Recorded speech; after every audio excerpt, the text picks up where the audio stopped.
Tonight, there's a good chance you'll get into bed alone, pull up the blanket, and feel the warmth settle around you. You probably won't even think about it for a moment. But for almost the entire history of your species, doing exactly that, sleeping alone, was a death sentence. And the reason why is still wired into your body tonight. For over 300,000 years, your ancestors faced a problem you've almost certainly never had to solve every night. Outside, the dark, still air has dropped to 40 below. It's the kind of cold where a body left on its own simply won't last until morning. And they had no walls, no heating, and no blanket spun in a factory. But what they did have was each other. So, whether or not you survived through the night came down to one thing almost no one thinks about today: who was lying next to you. Here's what most people get wrong. They picture a single, tough survivor battling through the cold alone. However, archaeology says quite the opposite. A healthy human body throws off about as much heat as a 100-watt bulb. So, pack 10 people into a small shelter, and you've got 1,000 watts burning all night long. Pack 20 in, and you've built a rudimentary furnace out of bodies. So, the warmest spot was never simply a place. It was a person. And in the hardest cold, the ones who died first were always the same. The ones sleeping at the edge. The ones with space around them. The ones with no one pressed against their back.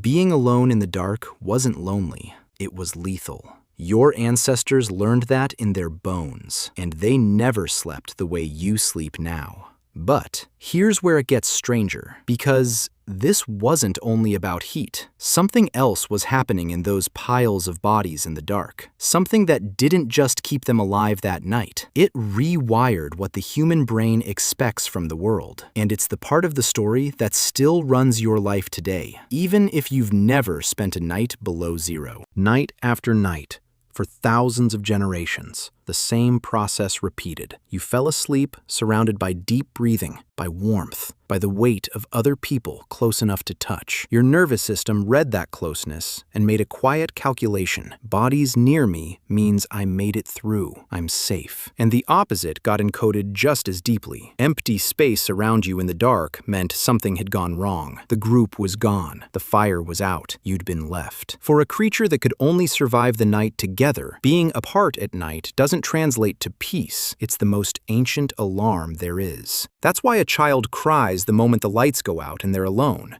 and calms the instant someone lies down beside them. No one teaches them that. It's older than language. It's the same calculation your ancestors ran in a bone shelter 20,000 years ago, still running in a small body that doesn't know the cold is gone. And it never fully shut off in you either. You live in a heated room. Nothing in the dark can hurt you now. And still, some nights, lying there alone, something underneath you tightens, a low hum that screams, "This is wrong. I'm exposed. Where is everyone?" You blame the day, the coffee, your own head, but part of it is far older than any of that. Your body is doing exactly what it was built to do. It spent 300,000 years learning that night plus alone equals danger, and it doesn't know that the equation finally changed. The threat is gone, but the wiring stayed. You're not broken. You're simply running ancient software in a world it was never written for. We traded the pile of bodies for a room of our own. We traded the breathing in the dark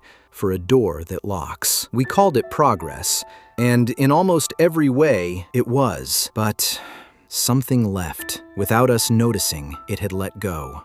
So tonight, when you get into bed alone and the heat settles around you and that old quiet hum starts up underneath, you don't have to fix it. Just know what it is. It's 300,000 years of ancestors who only ever made it through the night by staying close, reminding you of something your body never agreed to give up.